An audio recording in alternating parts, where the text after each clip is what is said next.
ne mesure pas le poids qu'a le journal. La face cachée du monde. Ça a été comme une déflagration. Une longue enquête à charge. Le monde est attaqué à chaque fois qu'il est puissant.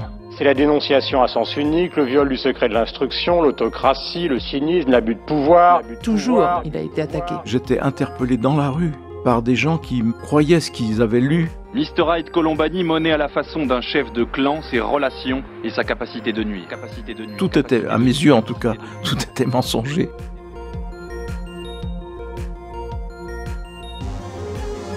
Bonjour et bienvenue dans Mémoire d'un monde, le podcast qui croise l'actualité politique de la France de ces 30 dernières années avec celle du quotidien de référence, le journal Le Monde. Je suis Hélène de Commer, rédactrice en chef de Slate, et je tends le micro à Jean-Marie Colombani, ancien directeur du quotidien du soir, pour nous transmettre cette mémoire. Bonjour Jean-Marie. Bonjour Hélène. Et dans cet épisode, nous accueillons Raphaël Baquet, grand reporter au Monde. Bonjour Raphaël Baquet. Bonjour. Pour revenir sur un événement marquant de la vie du journal qui a secoué la rédaction et au-delà, la parution du livre La face cachée du monde. Nous sommes début 2003, les journalistes Pierre Péan et Philippe Cohen sortent ce brûlot, fruit d'un travail d'investigation. 600 pages pour raconter que le monde pratique l'abus de pouvoir permanent, s'acharne sur certaines personnalités en fonction des intérêts du journal, entretient des relations occultes avec des juges d'instruction et se livre à des manipulations pour embellir son bilan comptable. Ce livre attaque violemment le trio qui dirige le monde, vous Jean-Marie Colombani, Edoui Plenel et Alain Minck. Le journal Le Monde est, selon l'expression bien connue, le quotidien de référence de la presse française. C'est pourquoi le livre qui lui est consacré connaît un fort retentissement. La face cachée du monde, c'est son titre. Une longue enquête à charge, sévère, virulente même, en cause les supposés partis pris, le mélange des genres éditoriaux et l'abus d'influence. Les méthodes d'Edoui Plenel pour fabriquer des scoops. Alliance avec des assoiffés de pouvoir, instrumentalisation d'un juge, échange de bons procédés avec des policiers.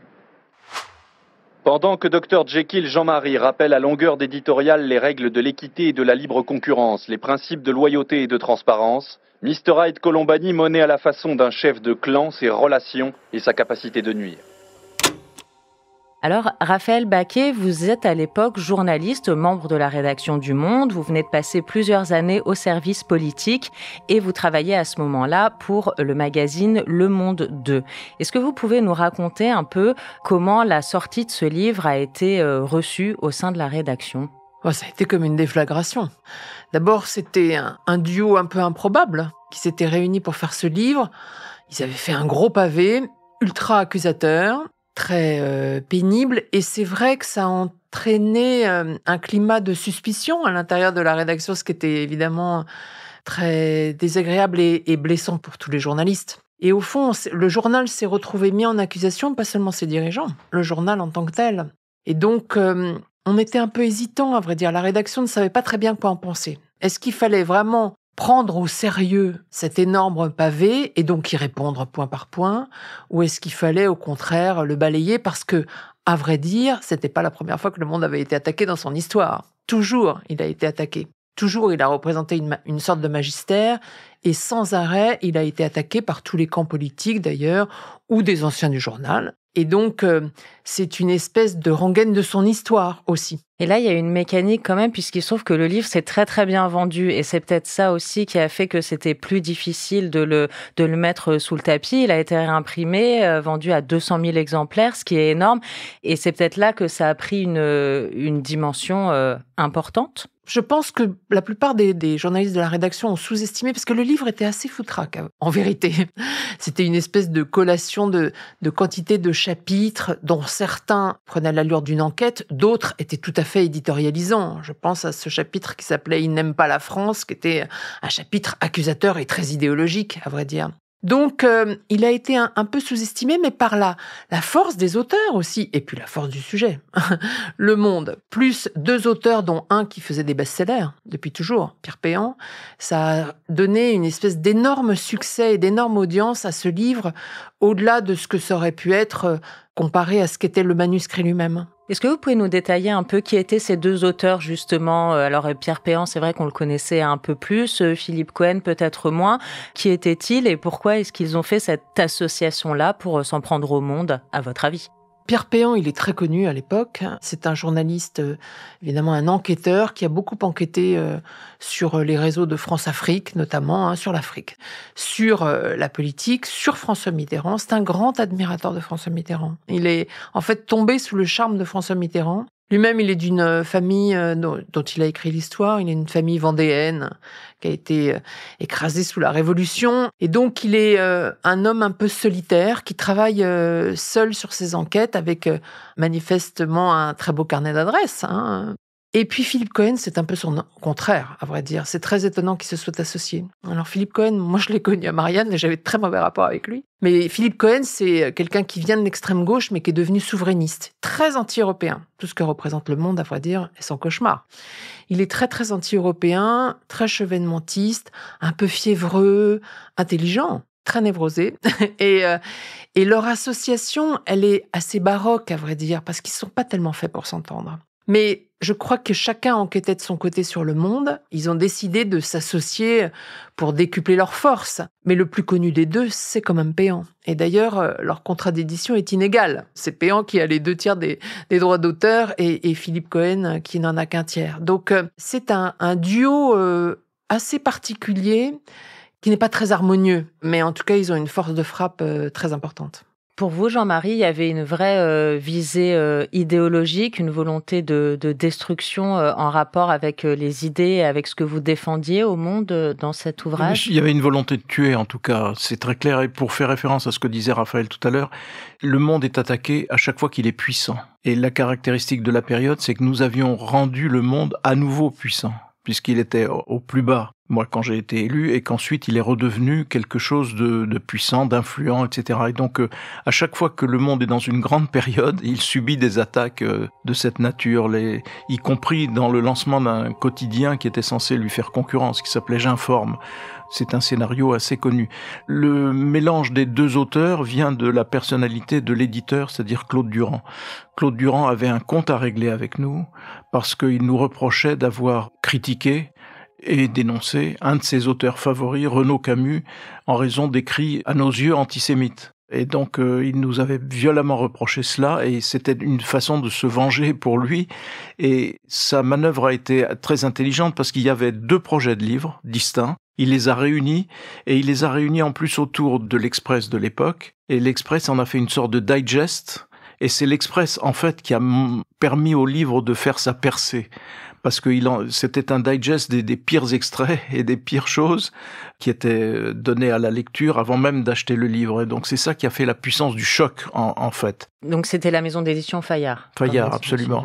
À la tête de l'Express, il y avait Denis Jambard à l'époque, avec qui j'avais eu un petit différend parce que nous avions envisagé de prendre une participation dans l'Express. Il en était mécontent. Enfin bref, tout ça c'est des anecdotes, mais les unes après les autres, ça provoque cette déflagration.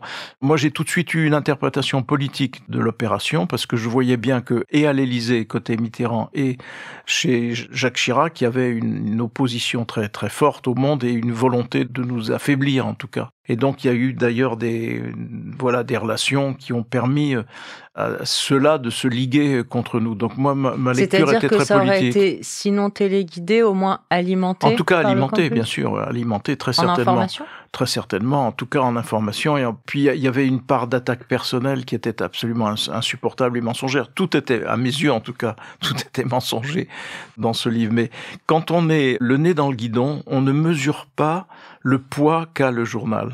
L'influence qu'il peut avoir, les intérêts qu'il dérange, et notamment à travers les investigations et ainsi de suite. Et donc on est plongé, en tout cas moi j'étais le nez là-dedans, sans mesurer, je n'ai jamais vraiment mesuré, tout en étant en fonction, la puissance que représentait le poste même de directeur du Monde, et la puissance du Monde lui-même. L'offensive était à la mesure d'une influence que nous ne mesurions pas vraiment. Et ensuite, c'est fait pour faire éclater la maison, en fait. C'est pour l'affaiblir, et donc ça a en partie réussi, parce que de cette époque naissent un certain nombre de divisions dans la rédaction, une évolution qui va ensuite se traduire par différents événements, le départ d'Edoui, mon non-renouvellement, ainsi de suite. On peut attribuer en partie à l'effet du livre ce genre de conclusion ou d'événement, en tout cas. Et en y travaillant, vous, Raphaël Baquier, vous sentiez davantage cette force que représentait Le Monde, cette institution, et donc la cible potentielle qu'elle pouvait être. On avait conscience de ça quand on travaillait au Monde ? Bien sûr, c'est une époque où toutes les institutions commencent à être attaquées, comme elles le sont aujourd'hui, de façon beaucoup plus amplifiée.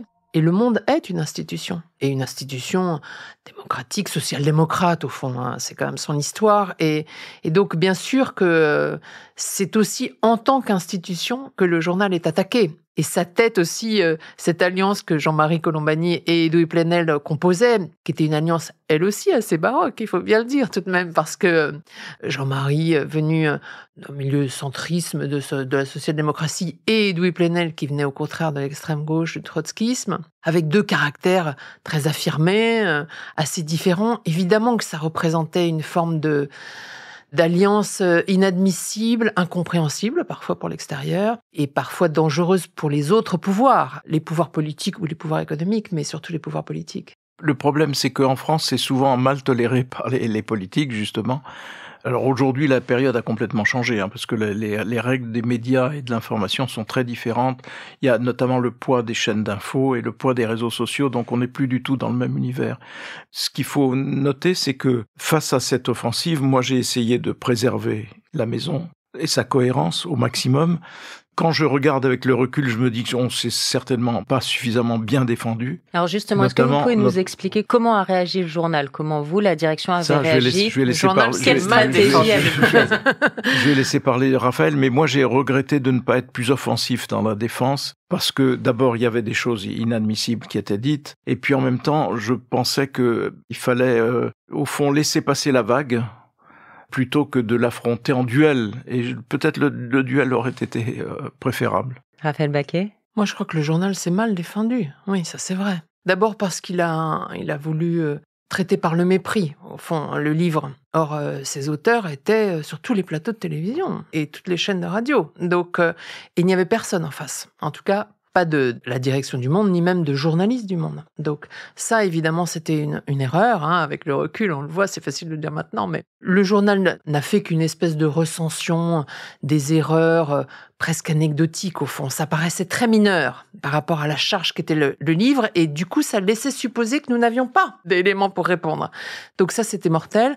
J'ajoute quelque chose dont, évidemment, tous les journalistes du Monde gardent un mauvais souvenir, c'est que une partie des fidèles, d'Edoui et de Jean-Marie, ont commencé à regarder à l'intérieur s'il y avait des traîtres. Évidemment, il faut jamais faire ça. D'abord, il n'y en avait pas, je pense très peu. Et ensuite, ça a créé un climat de suspicion généralisée et d'angoisse aussi. Et ça a créé aussi un manque de solidarité à l'égard de la direction. Donc ça, c'est évidemment une mauvaise stratégie, mais je pense que tout le monde était pris dans le feu des attaques et c'était très difficile. Et le journal n'a réagi qu'avec retard.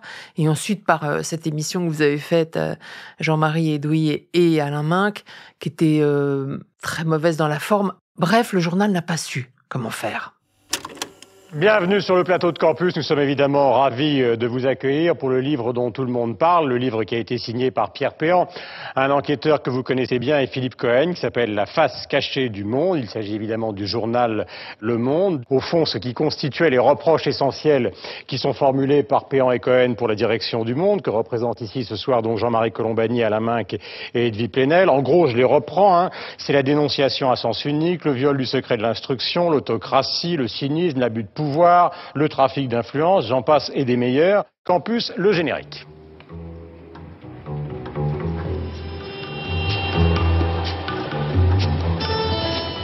Je pense que les procédés qui sont utilisés sont des procédés indignes, révoltants. Voulez-vous que je vous parle du sort qu'ils réservent à mes enfants, à ma femme, à ma famille, où ils expliquent que, d'abord dans notre famille, à Catherine et à moi-même, il y a deux sortes d'enfants. Il y a les nôtres et puis les adoptés. Qu'est-ce que c'est que cette frontière insultante, injurieuse pour eux-mêmes et pour nous? Et nous aurions adopté des enfants pour que je puisse être élu directeur du Monde ou que je puisse nous rapprocher du groupe PVC des publications de la vie catholique. C'est toujours très difficile dans ce genre de truc, quand vous êtes attaqué, de savoir comment répondre. Les politiques, en règle générale, quand ils sont attaqués de cette façon, ils répondent, enfin c'est la vieille technique de François Mitterrand, en allumant un contre-feu. Voilà. Et donc il fallait être en capacité d'allumer des contre-feux, mais là on était dans de la politique pure, et c'est vrai qu'on n'a pas eu suffisamment de réflexes dans ce domaine, mais c'était aussi une première. Et il faut aussi savoir que dans ce livre, il y avait pléthore de mensonges, évidemment, et des mensonges ad hominem. Et moi, j'ai vécu ça très douloureusement, d'abord parce que la cohésion de la maison était affectée, d'une part, mais aussi parce que j'étais interpellé dans la rue par des gens qui croyaient ce qu'ils avaient lu, par exemple que j'étais censé ne pas payer d'impôts, ou des choses de ce genre. Et donc, dans la rue, j'étais apostrophé par des gens un père de famille qui me montrait à ses enfants en disant « Regarde bien, c'est une très vilaine personne », ainsi de suite. J'ai eu plein d'incidents de cette nature qui montraient que le livre avait pénétré à travers ces mensonges. Et donc j'étais considéré comme manipulant les comptes, fraudant le fisc, je ne sais quoi d'autre. Et face à cela, je pensais que je gagnerais davantage de solidarité à l'intérieur de la maison, ce qui n'a pas été le cas dans tous les secteurs. Et donc ça, c'était vraiment une blessure supplémentaire. Mon père était attaqué aussi. Roland Dumas, qui était à la manœuvre dans ce livre, avait prétendu que mon père avait été fasciste. C'est une aimable plaisanterie. Enfin, je veux dire, toute la panoplie y était. Mais voilà, en même temps, après, c'est la vie, hein, c'est pas... Et c'est vrai qu'on aurait souhaité, enfin, à la direction, en tout cas, on aurait souhaité davantage de solidarité à l'intérieur qu'il n'y en a eu. Mais en même temps, on peut pas tout maîtriser, on peut pas... Moi, ce que je retiens, c'est qu'après 2 mandats successifs, François Mitterrand disait 7 ans, ça n'est pas assez, 14 ans, c'est trop, 12 ans, c'est bien. Moi, j'ai fait 13 ans et demi, donc je considère que j'ai fait 2 septennats. Et à la fin de ce second septennat, malgré ces histoires, j'étais quand même encore majoritaire dans la rédaction. Donc je considère que ça n'est pas un mince exploit. Mais peu importe. Ce qui était important, c'était que on avait une coalition contre le journal, qui était au fond l'amorce de ce qui allait se produire ensuite vis-à-vis en fait d'autres institutions et vis-à-vis de la presse en général. Quand vous regardez aujourd'hui les sondages d'opinion, ils vous montrent une très grande défiance vis-à-vis des journaux, vis-à-vis des journalistes, qui est imméritée d'ailleurs, cette défiance. Mais elle existe. Et donc je pense que toute cette opération a contribué à ce climat. Il faut aussi rappeler que Jean-Marie et Edoui étaient très connus. Vous incarniez le journal, mais vous étiez connus en tant que tel, par vos personnalités. Jean-Marie, vous étiez connu bien au-delà du cercle des lecteurs du Monde, d'abord parce que vous aviez participé à des émissions télévisées où vous aviez interrogé la plupart des hommes politiques importants du pays. Et du Plenel, c'était la même chose. Donc, il y avait une incarnation très très forte aussi du journal en vos 2 personnes. Ce qui a changé, c'est qu'aujourd'hui, justement, c'est plus le cas. Les directeurs du Monde, ensuite, se sont fait beaucoup plus discrets. Ils se sont effacés derrière le journal lui-même. Et je pense que ça doit aussi beaucoup au père Cohen, très probablement. Oui, sûrement. Très probablement. Donc ça a changé beaucoup de choses de façon durable aussi pour le journal et la façon dont il peut être attaqué. Il l'est toujours, je vous le dis tout de suite. Il est toujours, et cela dit, aujourd'hui, les menaces sont à la fois beaucoup plus diffuses et beaucoup plus redoutables. Parce que la concurrence est aiguë entre les journaux et même leur propre audience. Parce que l'audience d'un journal est composée de personnes qui sont en rivalité avec le journal, parce qu'ils prétendent à travers les réseaux sociaux apporter des informations qui n'en sont pas, mais ils prétendent que ce sont des informations. Et donc la tâche des journalistes et des journaux aujourd'hui est beaucoup plus difficile, parce qu'il faut qu'ils réaffirment constamment le fait qu'il vaut mieux faire le détour par un journal et par des journalistes plutôt que de se confier à des choses qui circulent comme cela. Le slogan à l'époque de la naissance de ces réseaux sociaux, c'était au fond, chaque citoyen est un journaliste. Ça, c'est la version positive. Mais chaque citoyen n'est pas nécessairement un bon journaliste. Chaque citoyen peut être un extrémiste, ainsi de suite. Et donc, il faut reconvaincre au fond chaque jour que le détour par des journalistes et par des journaux reste indispensable. Et ça, c'est la bataille d'aujourd'hui. Et c'est une bataille qui est loin d'être gagnée. Vous mentez. Casse-toi, non. Et c'est une calomnie. Vous en avez assez, hein? Vous avez assez de cette bande de racailles. On va vous en débarrasser. Celui qui travaille plus doit gagner plus. Le terme nettoyer au Karcher est un terme qui s'impose.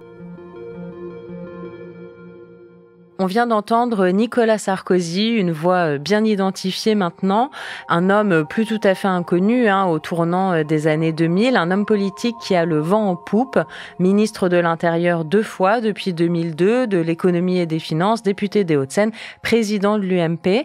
Jean-Marie Colombani, ce Nicolas Sarkozy, vous l'aviez repéré lors de cette ascension politique ? Oui, parce qu'il avait remporté la mairie de Neuilly face un peu à l'establishment de son propre parti, le RPR à l'époque.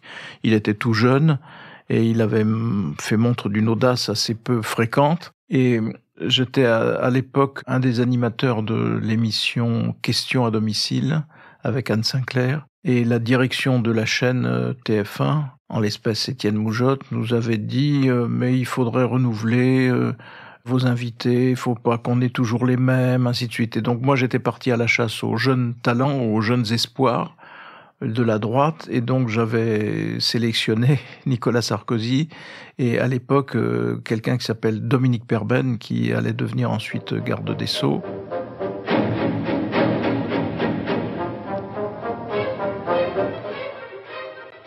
Bonsoir. Bonsoir à tous. Bonsoir, nous sommes donc à Chalon-sur-Saône ce soir, dans le vieux Chalon, au cœur du vieux Chalon, dans une vieille maison qui date partie du XVIe, partie du XVIIe siècle, car nous voulions, une semaine après Lionel Jospin et un peu plus d'une semaine avant le référendum du 6 novembre sur la Nouvelle-Calédonie, donner la parole à l'opposition. Dans l'opposition, la force dominante, c'est le RPR, Dominique Perben, il y a aussi Michel Barzac, ancien ministre, et Nicolas Sarkozy, le maire de Neuilly.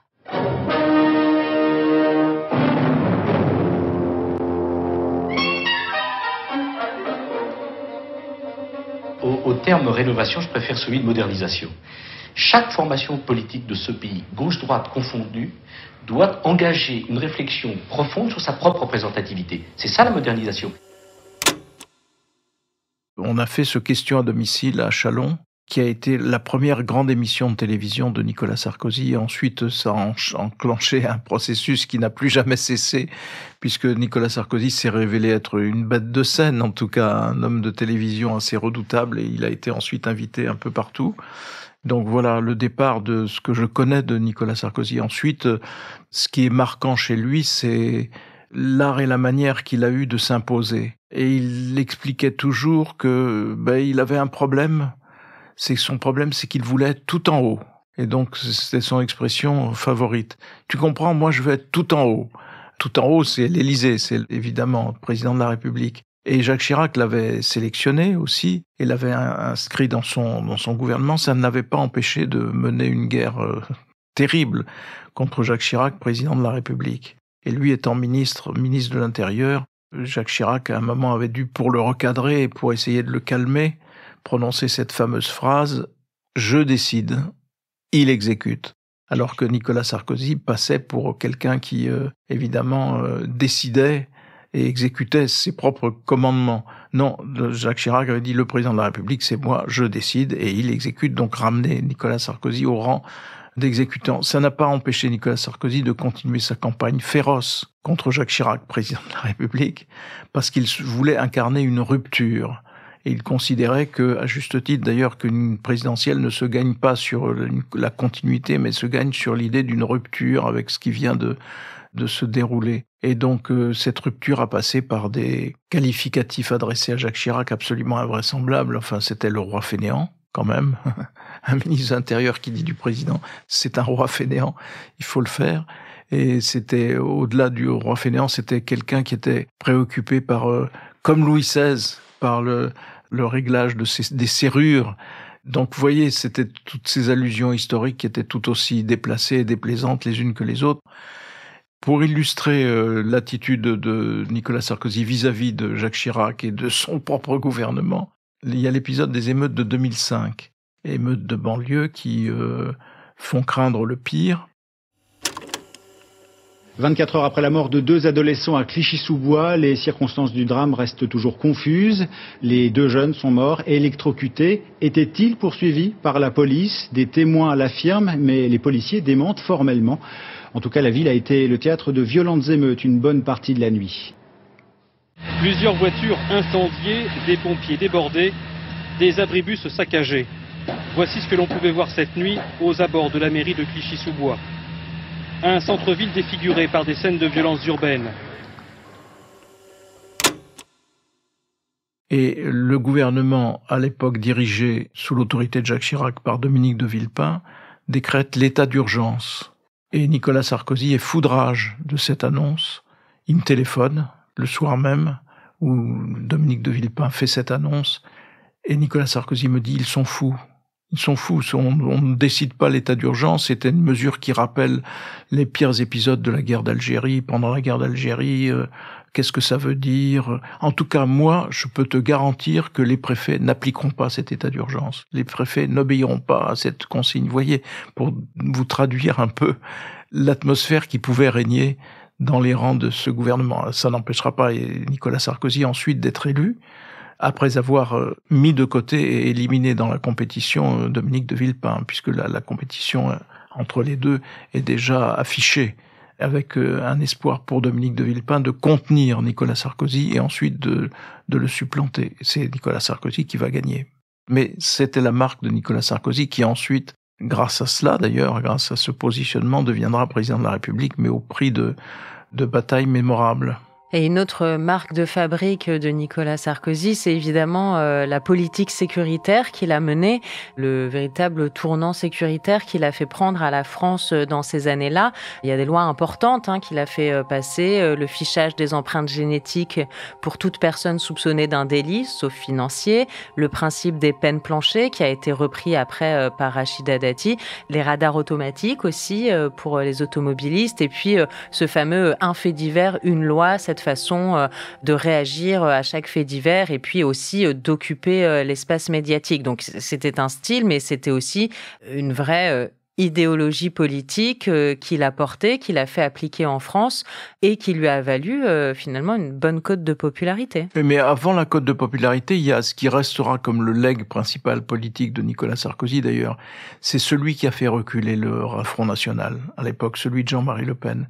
C'est lui qui ramène Jean-Marie Le Pen aux alentours des 10%, alors que la fois précédente, c'était le fameux 21 avril.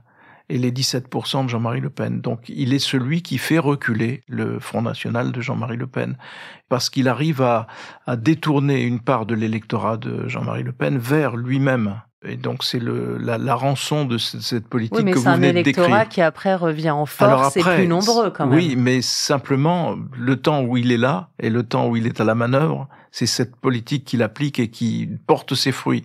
Et donc ça restera comme vraiment le principal apport de Nicolas Sarkozy à la vie politique, non seulement de la droite, mais à la vie politique nationale.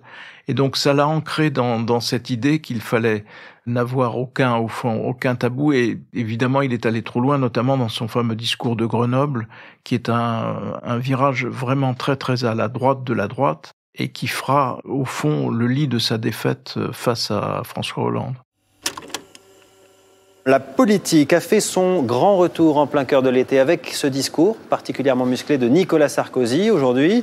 Alors que le chef de l'État était venu installer le nouveau préfet de l'Isère, il est revenu sur un sujet qui lui est cher, la sécurité, un thème qu'il a résolument décidé de lier à l'immigration. Plusieurs mesures ont été annoncées pour durcir la répression contre les délinquants d'origine étrangère.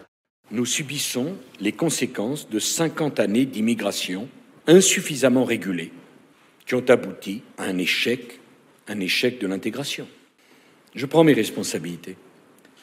La nationalité française doit pouvoir être retirée à toute personne d'origine étrangère qui aurait volontairement porté atteinte à la vie d'un fonctionnaire de police ou d'un militaire de la gendarmerie. En même temps, beaucoup d'hommes de droite aujourd'hui essaient de limiter sur ce chemin-là, alors que c'est le processus inverse qui se déroule plutôt aujourd'hui, c'est-à-dire que plus vous essayez de vous aligner sur le Rassemblement national de Marine Le Pen, et plus vous confortez celle-ci dans l'idée qu'elle est légitime à exercer le pouvoir. Donc les choses ont changé, et elles ont commencé à changer avec la défaite de Nicolas Sarkozy face à François Hollande.